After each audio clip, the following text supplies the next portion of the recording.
ये जानने के लिए चलेंगे अपने सहयोगी शाहबाज के पास।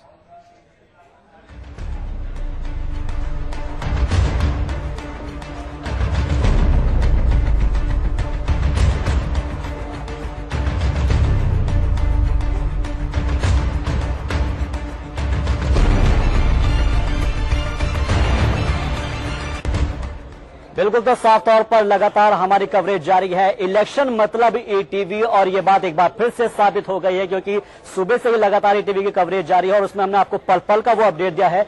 सबसे पहले सबसे सटीक और सबसे सार्थक नतीजा आपको दिए है और ये बताने की कोशिश की है कि किस तरह से लगातार जो कैंडिडेट्स हैं वो किस तरह से जीतते हुए नजर आए हैं। और अब हम आपको यहाँ पर पूरे ग्राफिक्स के जरिए दिखाने की कोशिश करेंगे। सबसे पहले हम इंडिया के मैप में चलते हैं और इंडिया में यहाँ पर आता है आपका बिहार। बिहार पे अगर हम क्लिक करते हैं तो ये आपके पूरी की पूरी जो जितने 38 जिले हैं उसको हम आपको दिखा रहे हैं कि यहाँ पर जितना भी मतदान हुआ था उसके बाद लोगों की आज जो अपना जनादेश दिया है उसमें जो है ये 38 जिले हैं। और इसमें से सबसे पहले अगर हम यहाँ पर बात करें सारण की, तो सारण में ये जो आप देख पा रहे हैं ये इलाका पूरा सारण का इलाका है और इसमें जेडीयू ने 8 जो है यहाँ पर सीट हासिल की है जेडीयू प्लस ने, और बीजेपी प्लस को जो है 2 सीटें आई है, जबकि अन्य के खाते में 0 है। एक बार फिर से थोड़ा सा रुक करते हैं अपने डिस्ट्रिक्ट वाइज का, और इसमें अगर हम बात करें यहाँ पर सीवान की, तो सीवान का कुछ नजारा ऐसा है। यहाँ पर जेडीयू प्लस को आप देख पा रहे हैं 6 और बीजेपी प्लस को 1 है, जबकि अन्य के खाते में यहाँ पर 1 ही सीट गई है। और साथ ही साथ अगर हम यहाँ पर बात करें कि पटना की, क्योंकि पटना ही यहाँ पर सेंटर है और बिहार की राजनीति यहीं से बैठकर चलाई जाती है, तो बिहार के अंदर पटना में जेडीयू प्लस को 6, बीजेपी प्लस को 7, यानी कि कमल यहाँ पर बढ़त बनाए हुए था और बढ़त बनाने के बाद उसने 7 सीटें यहाँ पर जीती है, जबकि अन्य के खाते में 1 गई है। चलिए जरा अब बात कर लेते हैं यहाँ पर रीजन वाइज, क्योंकि प्रमंडल यहाँ पर है, प्रमंडल को जानना भी जरूरी है आपको।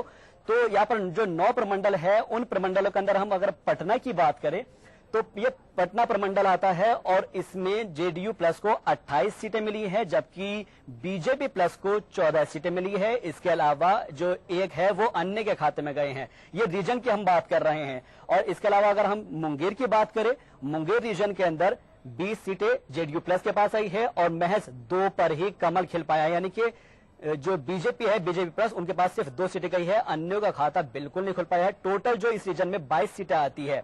लगातार जो हम आपको रीजन वाइज भी दिखाने की कोशिश कर रहे हैं, हालांकि हमारी जो टेलीविजन स्क्रीन पर टैली बिल्कुल चल रही है कि जेडीयू प्लस कितना है, बीजेपी प्लस कितना है, और इसके साथ साथ हम आपको अब एक बार फिर से डिस्ट्रिक्ट वाइज दिखाने की कोशिश करेंगे। और डिस्ट्रिक्ट जो आप ये देख पा रहे हैं, जरा मुजफ्फरपुर की समीकरण देखते हैं कि वहां पर कैसा बना है। बीजेपी का खाता तक नहीं खुल पाया है समस्तीपुर, क्योंकि जदयू ने यहां पर बाजी मारी है। जेडीयू प्लस में 10 सीटें यहां पर हासिल हुई है और ये वाकई में ये दिखाता है कि लालटेन की रोशनी में और हाथ के मजबूत पंजे के साथ तीर जो लगा है वो जाकर एकदम निशाने पर लगा है। बिल्कुल, तो अब ये देखने वाली बात होगी कि जो लगातार हम जो देख रहे हैं कि बढ़त जो है बनाई हुई थी और उसके बाद जनादेश जो है वो हासिल कर लिया। जरा अब हम रुक कर लेते हैं, हमारे जो कार्टूनिस्ट हैं जो साफ तौर पर हमारे साथ लगातार ये बताने की कोशिश कर रहे हैं कि आज का जो इलेक्शन हुआ है उस इलेक्शन के अंदर क्या कुछ तस्वीर बनती हुई नजर आई है, क्योंकि कार्टून एक ऐसा माध्यम होता है जो ये बताने की कोशिश करता है कि कैसे अपनी अभिव्यक्ति की आजादी होती है। और इस अभिव्यक्ति के साथ साथ हम यहाँ पर अपने जो ये है कार्टूनिस्ट हमारे साथ शब्बीर हुसैन साहब हैं जो जाने भी दो यारों कर रहे हैं और इलेक्शन की कवरेज लगातार हमको इन कार्टून के माध्यम से बताने की कोशिश करते हैं कि आखिर उनके कार्टून क्या कर रहे हैं, जरा उनसे जानते हैं। शब्बीर साहब, क्या बनाया है फिलहाल आपने भी? अभी जैसे जो ट्रेंड चल रहे हैं उसके मुताबिक जैसे नीतीश जी तो इलेक्शन का बाजी मारी लिया है।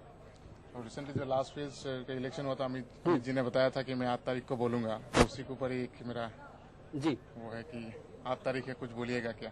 बिल्कुल, और ये राहुल बाबा कह रहे हैं जी, राहुल जैसे होता है ना यंगस्टर्स को, मतलब दिवाली का काफी वो क्रैकर्स वगैरह जलाने को इच्छा होता है, तो राहुल बाबा कह रहा है कि क्रैकर्स इस्तेमाल नहीं करना है तो उसे दे दे एज दिवाली गिफ्ट। बिल्कुल, यानी कि एक कार्टून जो होता है वो अपने आप में बहुत कुछ बयां कर देता है, क्योंकि दिवाली बिल्कुल नजदीक है और लोग यही कह रहे थे कि भाई किसकी दिवाली मनेगी, किसका दिवाला निकलेगा। इन कार्टून के माध्यम से आप ये भी दिखाने की कोशिश कर रहे हैं। जी, वही है कि इन कार्टून के माध्यम से हम उसी को दिखाने की कोशिश कर रहे हैं। और यहाँ पे जैसे है अभी हम नीतीश जी ऑलरेडी उसको ये जीत चुके हैं, तो हमारा जो ईटीवी का टाइटल भी रहा है बिहार का बिग बॉस, तो अभी बिग बॉस चाहते हैं।